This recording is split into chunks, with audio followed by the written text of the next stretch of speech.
to buy a pig in a pork. To buy a pig in a pork. போக்குங்கிறது POK. போக்குங்கிறது சிறிய by அந்த சாக்கு.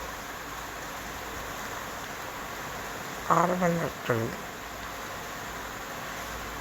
இங்கிலாந்தில் ஒரு பொருள் விற்கப்படும் போது ஒரு பைக்குள்ளே சிறிய பன்று இருப்பதாக சொல்லி கட்டி கொடுத்தார்கள் சாக்கு. ஆனால் வீட்டுக்கு சென்று திறந்து பார்க்கும்போது ஒரு கல் இருந்தது. அதனால் எதையுமே பார்க்காமல் கீழே யோசிக்காமல் ஆராயாமல் வாங்கக்கூடாது. ஒரு பழைய காரை வாங்கும்போது ஒரு மெக்கானிக் ஒரு ரிப்போர்ட் இல்லாமல் வாங்குவது to buy a pig in a pork. தமிழில் இதற்கு மற்றொரு வார்த்தை உள்ளது. ஆழம் தெரியாமல் காலை விடாது.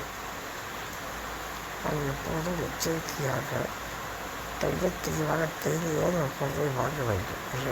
ஒரு பொருளையோ எதை வாங்க வேண்டும் என்றால் தெளிவாக செக் பண்ணாமல் வாங்கினோம் என்றால் அதற்கு பெயர் to buy a pig in a pork.